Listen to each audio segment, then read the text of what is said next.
Neil from Essex here today to walk you around the RTV X Crew. This is an update to the RTV 1140 that we've had around here for a number of years. It has a handful of improvements on it like every new model does. We're going to walk around this model here a little bit, show you some of the things have changed and explain to you what this machine is all about. Essex, a helping hand with your land. So the new RTV X Crew. Now, while this is a new model, this isn't a new platform to this family. Kubota's been selling RTVs for the better part of 25 years now, and this machine has been around for about a decade or so in some fashion. Now, the model number before has always been RTV 1140, and that 4 in there has told you that this has been the 4-seat model of this utility vehicle. And now this is changing now to RTV X Crew. So in the RTV X family, you have a RTV X with no suffix on the end that would tell you that it's just the standard 2-seater model. RTV X Cab, that's the cab version with heat and air conditioning. And RTV X Crew, that's this stretched out 4-seat model. So there is a RTV for just about every need. So with the new one in front of me and the old one behind here, exactly what has changed, right? As these things come out year after year, these tend to be evolutions of products rather than just like a complete new machine, right? And that is the case here. When you look here and you peer underneath the hood a little bit, you're gonna see more similarities than differences compared to the outgoing model. The frame and the chassis of everything is the same. The accessory kits from the old model all fit the new one as well. So a lot of the bones of this machine are exactly the same as what they have been in the past. Now that doesn't mean though there's not changes going on here, and the most significant of them is work that was done in the transmission. The primary complaint that we've had with RTVs over the years is that they can be a little bit difficult to shift sometimes. And when you look at this machine, the one thing that you need to understand about Kubota's utility vehicles is that they are fundamentally tractors, right? When a lot of companies came into the utility vehicle space, they took what they know, which was oftentimes, power sports, side-by-side, CVT transmission, kind of sporty type machines, and turned them into a side-by-side machine meant to work. And I put those air quotes there intentionally. Kubota came along here though with a little bit different approach, right? This was a tractor company that decided to get into the UTV space, and so they took the technology that they knew, hydrostatic transmissions, diesel engines, hydraulics, and built a utility vehicle, right? And it has some of those same attributes, so some of the same kind of intricacies that you would know from driving a tractor, being that sometimes the range selector can be a little hard to shift, or that hydrostatic transmissions when they're on hillsides tend to bind up a little bit. We had some of those same kind of like problems in these older generation machines. They drove and they operated a lot like tractors. Now in this latest generation, as products evolve over time, Kubota has addressed some of those sticking points that sometimes we had. So if you drive this machine around now, you'll find that the range selector between low, high, and reverse is much, much easier to shift than what older generations have been. The power ratio here, when you stomp on the gas, it feels a little bit more sporty than it used to in the past, not quite as doggy, but still retains all of kind of Kubota's heritage in these machines, right?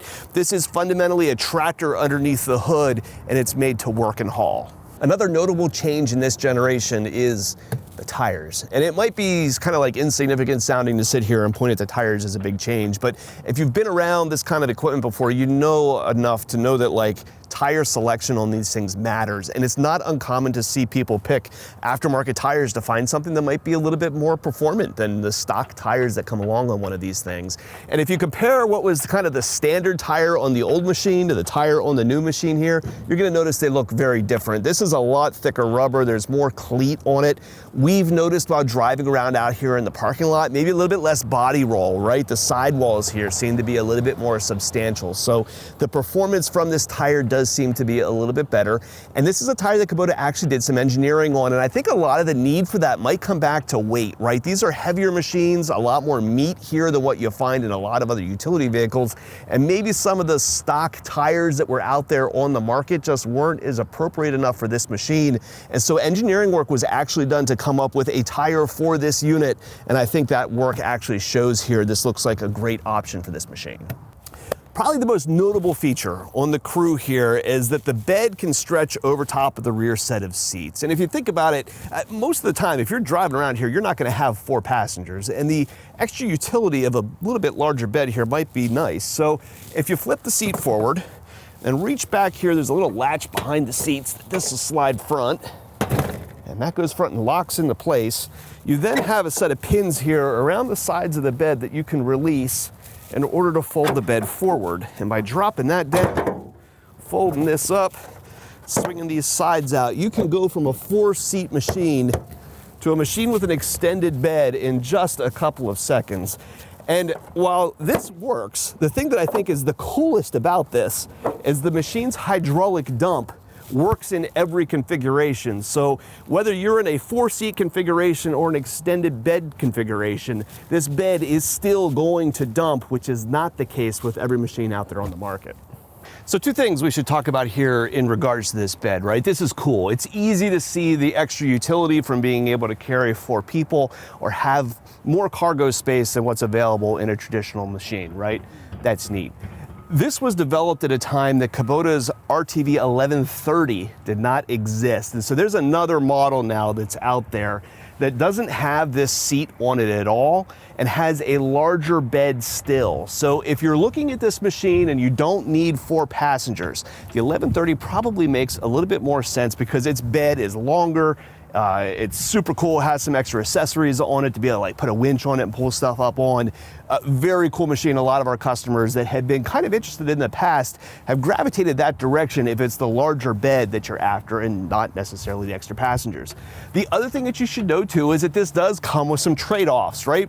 In both of those variants, the RTV X Crew or the RTV X 1130, to be able to make a machine like this, you do have to stretch the frame, and it is a lot longer than what the standard 2-seat machine is or the cab variant would be, and that does make it drive a little bit like a bus, right? Its turning radius is quite a lot longer, a lot larger than what the other machines are with a shorter frame. So there's some trade-offs that come with the extra utility, but my gosh, can you think a lot of times that this stuff is going to be really nice.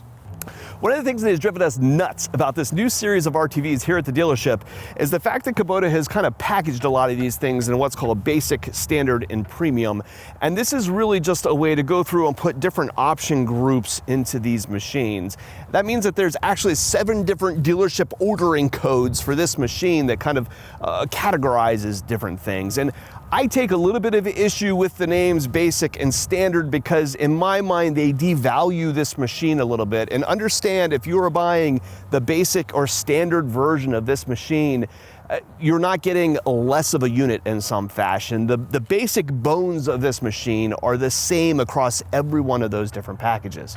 Now briefly, if you were to go through and buy the basic version, it would look almost exactly like this one here.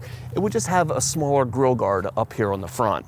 Most of our customers opt to go up to the standard version, which is going to have this larger grille guard, and it's going to give us the ability there in the standard to choose things like a spray-in bed liner.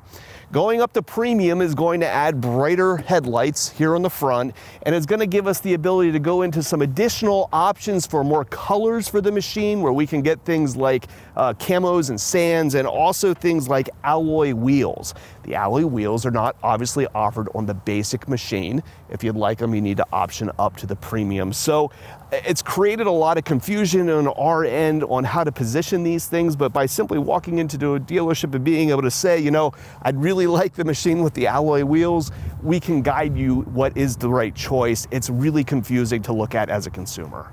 So now we have these basic, standard, premium packages, all of the accessory kits for this machine. When you look at things like roofs and windshields and that kind of stuff, will fit every one of these variants. There's not limitations there as far as those things go, nor are there limitations from the aftermarket side either. We can go through and put doors on the side of these and roofs and even an air conditioner that we have coming from Curtis here shortly to show you that will fit on this, making this, you know, a miniature school bus if you wanted to drive around a job site, to have a bunch of guys in it in air-conditioned comfort while you're out working. So a lot of things that we can do in order to customize one of these units for exactly what your needs and interests are. So in summary, RTV X Crew, right? Gotten a little bit better over the years, addressed some of those frustrations that we would have had in early models as these things continue to evolve. And now at this point, you know, a decade or so after this Crew variant has been on the market, able to meet so many different needs with expandable beds, air conditioners, cabs, whatever. There's a lot of things that we can do with these things and put them into a lot of very cool applications. So shopping for a piece of equipment and we can help, or if you have any parts or service needs for a machine you've already got, give us a call at Messick's. We're available at 800-222-3373 or online at Messick's.com.